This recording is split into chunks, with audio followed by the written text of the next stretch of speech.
for us to commit 10% and exclude other projects that are ready to go, put people to work right away, and then wait around for an indefinite period of time to find out what the federal government might or might not do. It just is not a good, prudent decision, in my view. Governor, I've got Paul from Duluth back here. Hi, Governor Dayton. Welcome to Duluth, and it's nice to see you here. You seem like a real nice guy, but I'll say some of your ideas are simply bad. For one, the idea, I come to you, first of all, as a citizen and as a business owner. The idea of a minimum wage where wages are indexed is absolutely ridiculous. It will not work. It will hurt our economy, and it will hurt the poor. See, I like to advocate for the poor here tonight because one of the problems that the poor have is starting a business. You have to understand there's so many regulations on starting a business that you could never imagine it. You can't start, like Hewlett-Packard started in a garage. You know, I don't know if you're aware of that, but you can't start a business in your garage. It's a zoning violation. You have to have indoor plumbing, and if you hire an employee, watch out. You can't pay your friend to help you work. Another thing, try to truck your product down the road, and watch what happens. The DOT will pull you off the road, force you into an inspection, and to get your proper licensing to go into Wisconsin or Minnesota, because you don't have a reciprocity agreement on trucking, which you should establish immediately. You have to get a landline phone in order to get a license to drive a truck. A lot of people don't even, small businesses especially, don't carry a landline phone. I've been using a cell phone since 1995. And another thing about you want to tax the wealthy.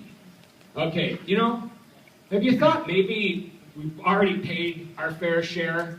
I mean, why don't you just take that idea and put it aside, because it's a bad idea. It's not going to be fair. Because the wealthy are doing all the work. Okay, if you're freeloader, You're told, hey. No, all ideas are welcome here, all points of view, we're respectful. You know, I mean, you're certainly entitled to your opinion, sir, and I respect that. I disagree with you. You know, there are a lot of views, and those are yours. I appreciate your integrity to speak your truth here in front of people who may not agree with you. Well, if you've ever had a real job, you might understand what it's like. You've never had a job, you're a lawyer. Governor, I have Patty from Duluth back here. Well, I'm not completely not guilty of being a lawyer. Welcome to Duluth. My name is Patty McGuire, and I'm a Duluth citizen. I'm a chaplain, and I'm a volunteer with the American Cancer Society Cancer Action Network. And I'm here to thank you for supporting the increase in the tobacco tax. You know that smoking and tobacco is still a problem here in Minnesota, and raising the tax is going to keep younger people from starting. I would like to ask you to support raising the tax from, you're suggesting about 90 cents a pack. I'd suggest going up to $1.50 a pack more. That'll keep more young people from starting smoking. And that's the important thing. We want to keep our children who are being targeted by the tobacco industry from starting smoking and therefore getting cancer or many other diseases that are caused directly by tobacco products. So thank you for your good work, thank you for your support, and thank you for the continued work you're doing. Well, thank you. That one's a tough conversion for me because, again, my principle in taxes, they ought to be fair and they ought to be at least a flat tax, if not progressive. And the cigarette tax, according to the Commissioner's analysis, his department's analysis, is strong, a regressive tax. But there's a social purpose beyond the tax purpose, which is to dissuade people from starting to smoke, especially young people, and then to encourage people who are smoking to stop smoking, which is, you know, very difficult to do. So that's the rationale behind it, and you know, that's the way thumbs up. So some people thumbs up, some people thumbs down. That's the nature of the government process. We've got Terry Want to over say anything here. to that? Terry from International Falls. Hi, Governor. Welcome to the Frozen Wastelands. Thanks for coming up about 2/3 of the way to see me up in International Falls. I have a simple question. By the way, some days you really frightened me, and hopefully you can give me an answer to that. I played hockey in International Falls in 1964. How long have you been there? That's scary, 47. The answer is, or the question is simple. I'll give you 20 seconds of context to give you a fair chance of giving a meaningful answer. The question is, how much is enough? In 1960, we had $1 billion budget. Last year, you signed a $34 billion budget. That's a 3,400% increase. Now, sure, of course, there's inflation. That's 727%. And we've had a population increase. That's 57%. But when you render it all down, that's still a 600% increase. That's just growth of government. So, back to the question, how much is enough? Well, I'd have to go back to 1960 if we have and I'll ask MME if they have the files, the archives. A business gentleman a couple weeks ago cited from the year 2000 to 2012. And on the surface, that looks like about a 40% increase in spending. But if you take out inflation, as you said, and compare, same constant dollars, it's a 5% increase, and the population has grown 9%. So actually, the state now in 2012 is providing services at a lower cost per resident than it was in 2000. Now, 1960, government was a different being back then. We didn't have environmental laws and regulations and a lot of other things. So I don't quarrel with your math, but I think if you look at where we are today, the states are all compared by the federal government.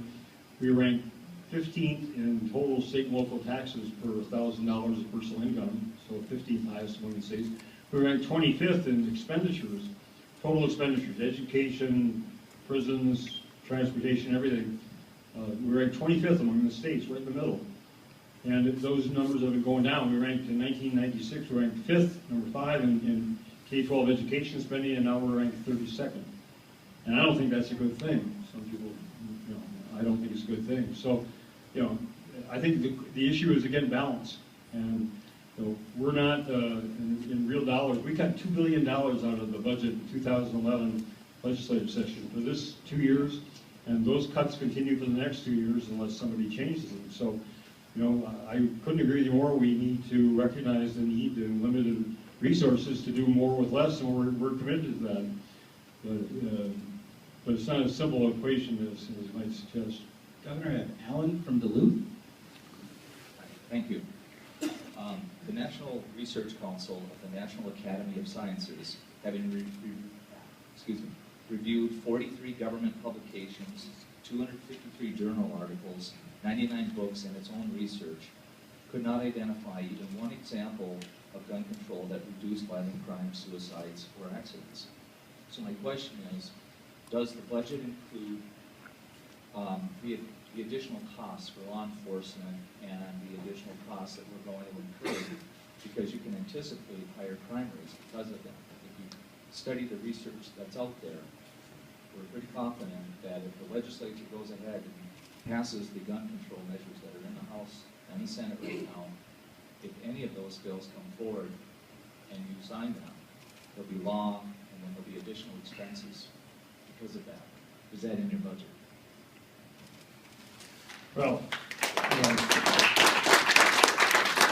with regard to the 99 studies that the Academy of Sciences has studied and the like, and to me, requiring background checks on gun shows is the same, which is the same as already being required now on licensed dealers, is not an onerous provision, and it's just, again, goes back to fairness. If the licensed dealers are having to follow these regulations, then why shouldn't others who are selling it? If you're a criminal and you can't get a gun through a licensed dealer, then you're going to go somewhere where you can. So to me, it's common sense. I mean, can we stop the misuse of guns in this country, and especially given the numbers that are out there, and given that one person with the guns in the wrong hands, a deranged person, can cause all the horror that they do? I mean, that's a good question, fair question. But to me, just not to try is not an option. And there's a bill, I haven't seen the details, but it's supposed to be coming out with would not require background checks on private transactions, if a person sells to somebody else. And the NRA is proposing, according to this article I read today, is proposing additional information on the background checks. I'm not sure what purpose. And then there'll be stiffer penalties for those who are commit illegal acts with guns.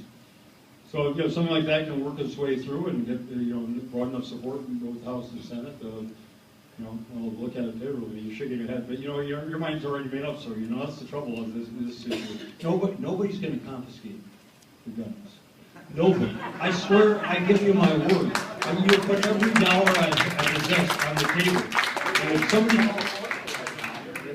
if somebody tries, we're talking about Minnesota, I'm talking about the United States of America. No one's going to confiscate anybody's guns. Lawful people who have lawful possession of firearms. It's just, it's you know, it's such a bogus issue. Your questions are very fair questions. You know, cost and benefit. I respect that, and that's totally different. But this notion that you know, especially Democrats from urban areas are wanting to go out. I don't have them now with the residents, but I had two, you know, loaded 36 specials and 357 hollow point Magnum bullets in my house when my kids were growing up, and I had a 12-gauge shotgun that, and both the pistols were, you know, under lock and key. But you know, I mean, I'm aware that if somebody came into my home, you know, the police wouldn't have time to respond, and you know, that was my lawful right, and no one's going to take that away from me, and no one's going to take it away from you. I've got John from Duluth. Governor, one of the favorite sons in Minnesota, Hubert Humphrey, once said, and I paraphrase, that how we take care of our people in the dawn of their life and the twilight of their life is a real commitment to how the government runs. I'm in the senior care industry, and I was pleased to see you bring seniors into your agenda this year. 4 years we've been without increases. 80% of our revenue in the nursing home world is derived from the federal or the state government. So I want you to stay committed to it. We're going to work with you, and we're going to be out there standing behind you, talking to our people. I run 2 facilities in Greater Duluth, Ecumen Lakeshore and Ecumen Bayshore. Those 2 facilities are about $14 million in payroll. I'm closing beds in Bayshore because I can't staff this, because I can't hire people, because I can't pay a livable wage. Stay with me. Well, thank you, and you know, that's, we talk about the balance in terms of the costs and the benefits. There's enormous benefits there, and more of us are going to, you know, going to be aging and requiring assisted living or, you know, care, and we're going to have to